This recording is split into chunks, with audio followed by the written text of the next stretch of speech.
everyone, welcome back. You are listening to 한국어천재 on TBS EFM 101.3 in Seoul and the surrounding area. You're hanging out with me, Kayla, and it's Monday. And as you guys know, on Monday, we like to chitter-chatter about food, but I don't do it alone. I do it with Chef Matthew. Hi, Matt. Hi, Kayla. Hi. Howdy do. Howdy hoodoo. We are continuing our journey here along Korea. You guys have been with us for the past almost a month now. Right, I think we've been tackling this. I think this makes week 4 of specific cities, week 5 in general, if you include our kind of general overview in the beginning. Yeah, we've been kind of making our way through Korea.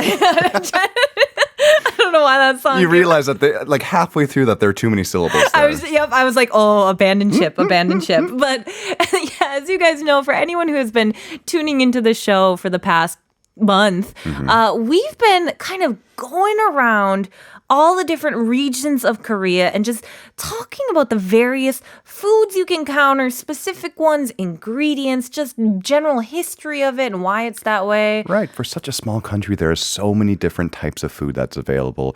And right now, given the COVID restrictions and whatnot, it's a little bit more difficult to travel. So, we're vicariously traveling through the country on our show. Yeah, exactly. Here, welcome aboard, everyone. We are here to take you to a new area today. Last week, we covered, what was it, Gangwon-do area? Yep, Gangwon province, Gangwon-do. Oh, that was fun. I love talking about Gangwon-do because as we said last week, it's not my favorite place because I told you my favorite place of all is going down to Busan.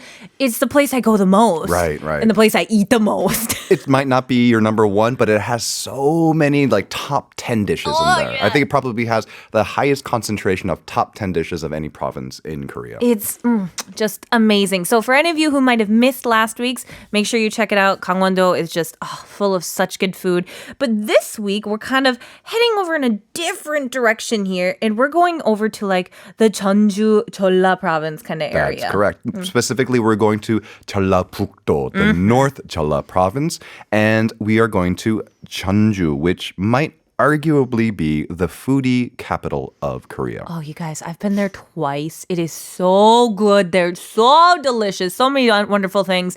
And that's why before we get into anything here, I want to test all of your knowledge on this. I want to quiz my genies to see which people are the geniuses here amongst us all. And we do have a little quiz for you guys about the Jeonju area here, specifically a type of food that is quite known there. So let's take a listen to our quiz. 다음 중 전주 비빔밥에 보통 들어가지 않는 식재료를 고르시오. 1번 참기름, 2번 쇠고기 육회, 3번 황포묵, 4번 된장. All right. So as you guys heard here, we're talking about a very specific dish here, and that is the Jeonju bibimbap, right? That's correct. And it's going to be a little tricky for our genies today because we're going in cold. We've given them no information about Jeonju, and they need to answer this quiz. So the question was, which of these 4 ingredients don't go into Jeonju-style bibimbap? And so our first one we had here, you guys probably remember because Matt's actually covered this ingredient before. We were talking about 참기름, which is the sesame oil here. And as we all know, I'm a big lover of sesame oil. It's delicious. It goes into many foods in Korea, but does it go into Jeonju bibimbap? It's up for you guys to decide here and let me know. What was number 2, Matt? We have 소고기 육회. 소고기 육회, which is raw beef. It's a Korean-style beef tartare. It's chopped raw beef. Does it go into Jeonju-style bibimbap? You guys let me know. I want to hear your answers.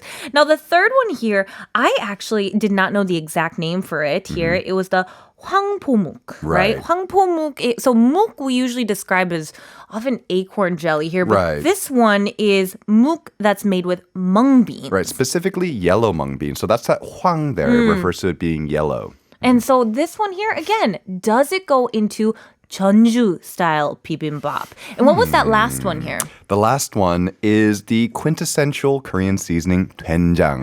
Doenjang, soybean paste, but does it go into Jeonju-style bibimbap? Yep, it's up for you guys to let me know which of these 4 ingredients, the sesame oil, raw beef, muk made with mung beans, or soybean paste, which one does not go in Jeonju bibimbap? And looking at a couple of our comments right now, we want to clarify that number 3 is 황포묵. Yes. 황포묵. Yeah, what was this one here? 황붕어 몰라.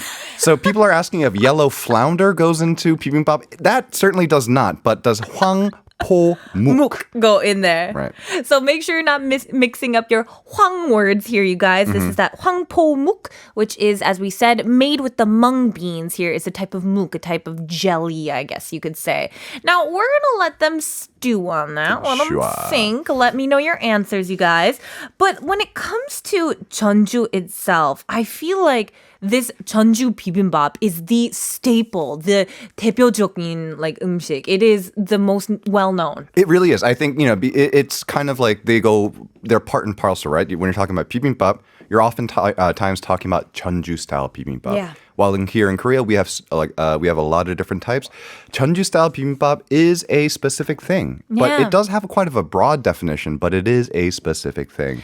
And I'm trying to figure out like how exactly it came about, like this whole, because there's actually a lot of different theories that go Sure, into it. People yeah. have different opinions on what actually brought it into being. Right. It's all up in the air. There are different accounts. Different people claim that they're responsible for it. Different people have different theories. Some people say that it's just a dish that came out of leftover food. You have a little bit of this, a little bit of that it all comes together. Some people say it's because all these ingredients are available at one time. So it's kind of an agricultural farming. It's a seasonal thing.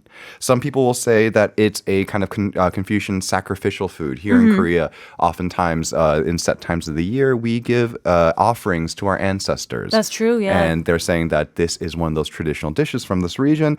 And then one of the theories that I like too is that it was a Joseon Dynasty field ration. So it was kind of part of like a ancient MRE, a meal ready to eat, right? Because bibimbap is made out of all these different elements. So you're able to kind of pack a little bit of this, a little bit of that, and it's something that you eat in the field as a soldier. That's true. I mean, honestly, all of them have little bits and pieces that I feel could totally ring true and work.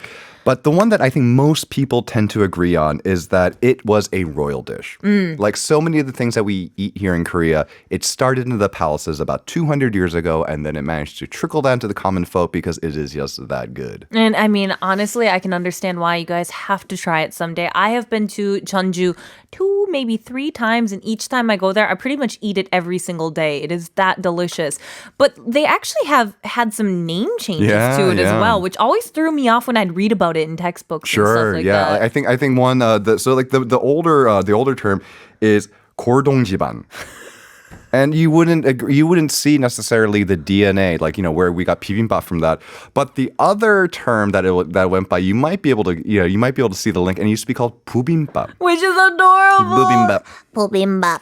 It looks, so I have in my script, I romanized it, so I think it looks even funnier. It does. When it's written in English, bubimbap. Bibimbap. It just, you guys, it looks so funny. Even in Korean, it looks funny, but in the romanized version, Right, but it was known. ridiculous. It was known by this name, bibimbap, all the way into the early 20th century. That was terrible timing. It was most recently found in a cookbook as late as the 1913, going by this name. So Bibimbap. it's only about a century old. So Well, and it's interesting to see how words have changed over time. As you guys know, we've often talked about shinjoos and things like that, where a word in Korean might originally have this meaning, but then over time, people have taken it, changed it, changed the meaning, changed the pronunciation, whatever it may be. And it seems like bibimbap might have gone through that same thing as well here. But I feel like the reason this whole dish is well known in general is because I feel like it has this whole kind of feeling to it regarding like balance and harmony and all this stuff that goes into it. Like it's one of those staples that people feel have meaning to it as well as just good taste. right, just like you find in a lot of different elements of Korea, whether it be Korean design, whether it be other types of foods when you're talking about balancing flavor, right? You talk about like the 5 flavors of Korea, be sweet, salty, bitter, and then pungent, and then one more. Yeah. but the idea of Jeonju style bibimbap is that it's a balance of five. So Yeah. 5 colors, 5 elements of nature, 5 directions. And so each ingredient in the bibimbap bowl should correspond to a different color, element, a kind of temperature as well. And so the 5 flavors, like with the rice, it kind of that represents the sweet flavor because rice is very, very sweet That's if you really true, think yeah. about it. And then you have these other elements that bring in the savory and the astringent and the spicy. And we can't go into them specifically because we're going to give away the quiz answer. Yeah, so that's what I wanted to get into here now is what was our answers for our quiz here. Now, I had asked you guys what is the ingredient that doesn't go into Jeonju style bibimbap. We had the sesame oil, which was the 참기름. We had the raw beef, which was the 소고기 육회. We had the muk that was made with mung beans specifically, which was the 황포묵. And then finally, we had the soybean paste, which was 된장. Now, if we're going through these here, the first one, the 참기름, I feel like that's the easiest one to ixnay out of this group here. Sure. Because I feel like if you have a bibimbap that doesn't have a 참기름 in it, you're not eating bibimbap. That's going to be a dang dry bibimbap. That is going to be really dry. You guys, I feel like that's the one thing that always comes out. Whether they pour it on for you or they give it to you on the side here for you to put on however much you want, there is always a sesame oil in the bibimbap. So we can just ixnay that one right out. And that actually was the one that represents that kind of savory kind of taste to it as well, isn't it? That whole sesame oil Yes. brings that kind of 고소한 like kind of feeling to If it. you've never had sesame oil before, it's very, very toasty. I mean, I think even just a drop of it, you get this very intensely roasted, nutty aroma that comes out of it. And it is undeniably savory and it like toasted bread. You know, it's as toasty as toasted bread. It's delicious, you guys. So we can officially take sesame oil off the table there. That, of course, goes into the bibimbap.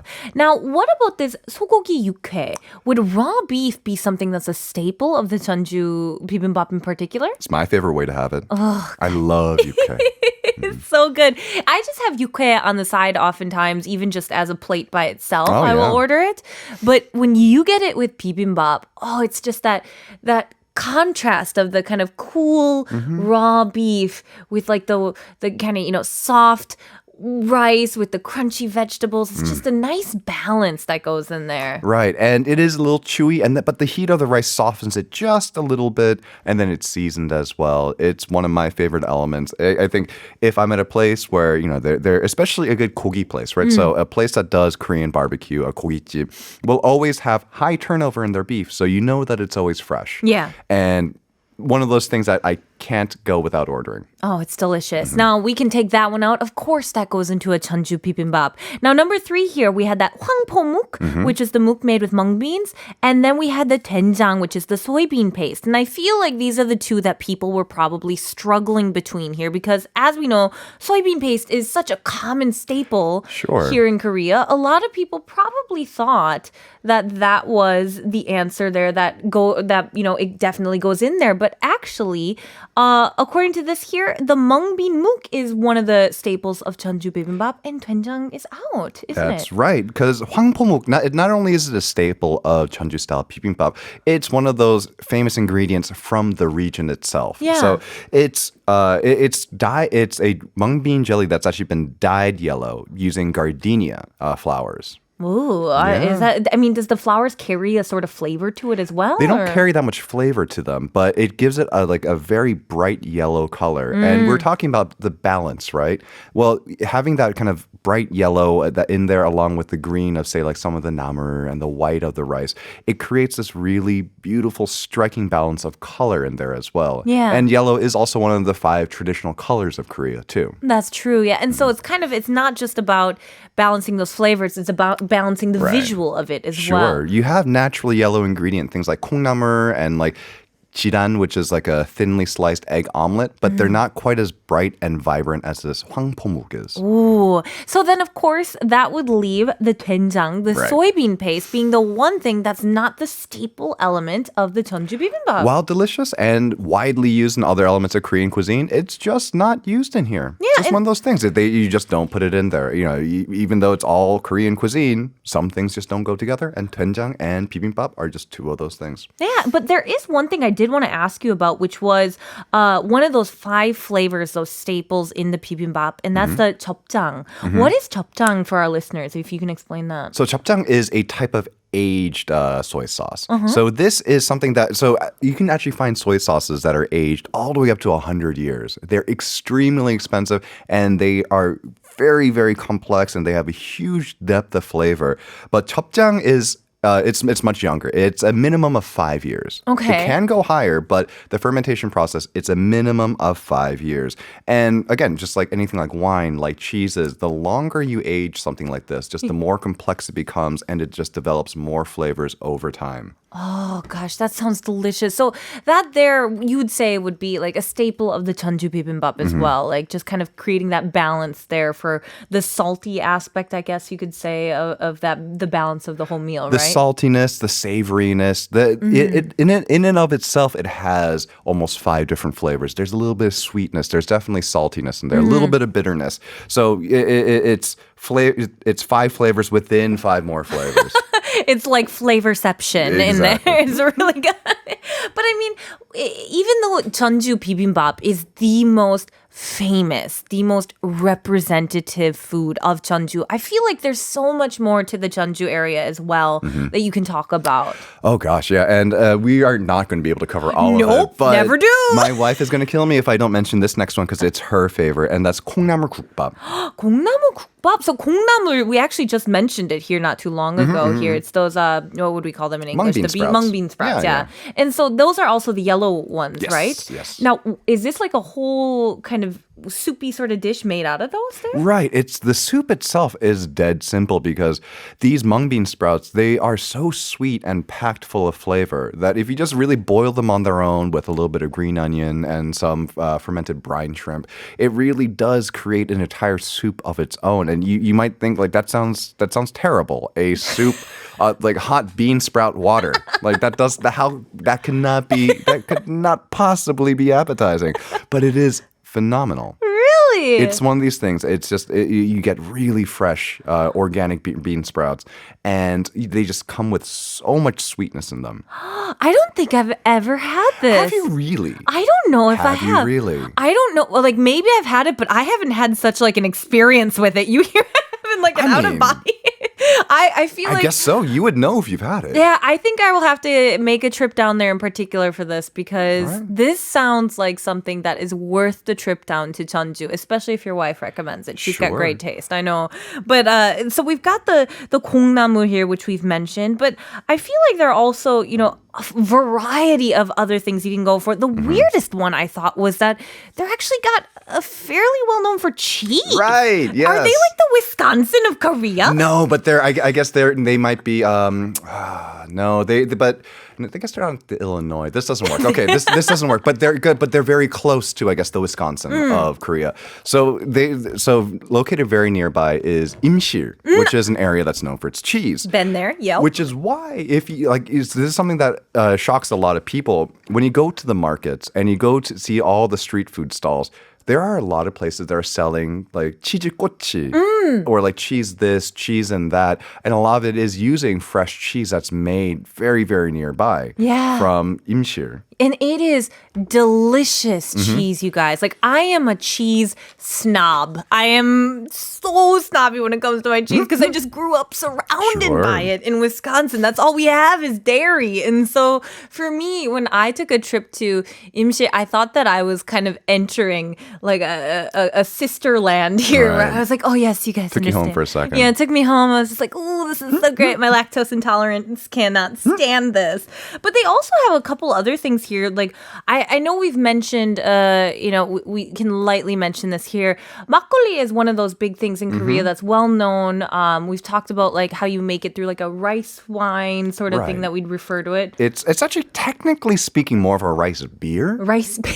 Yeah, the way you make it is a lot more similar to the way you make beer than you make wine, but it is very, very simple. It is something that it's a farmer's drink. And as a matter of fact, some people call it 농주, which is like farmers like farmers wine essentially, because it's one of those things. It's rice, yeast, and water at the very heart of it. It sounds like it wouldn't be that great, but you guys, it is delicious. And the thing is that I feel like they have specific flavors that they can kind of attribute to different areas of Korea. I've actually had the chance to try different makgeollis throughout Korea, kind of doing all these different brands and things. And there really are places that kind of add their little bits and touches to them. Like in Jeonju, I feel like there's definitely like the gingery kind of flavored ones. Moju. Oh, that. Did you get to try some? I did. I might have. Yeah, I might have got some there. Yeah, I like it. I don't think there's any reason to be ashamed because it is very, very low in alcohol.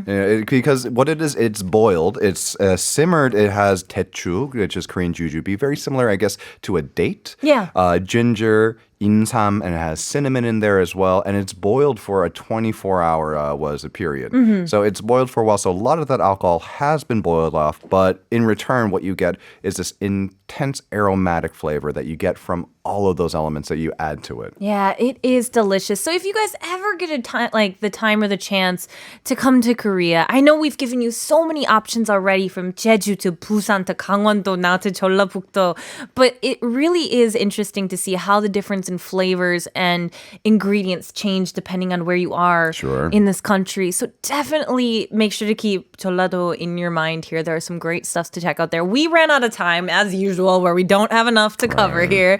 But thank you, Matt, so much for bringing us all this information here, especially about the bibimbap. You guys got to make sure you try that. Anytime. All right, and thank you as well to our genies for hanging out with me today.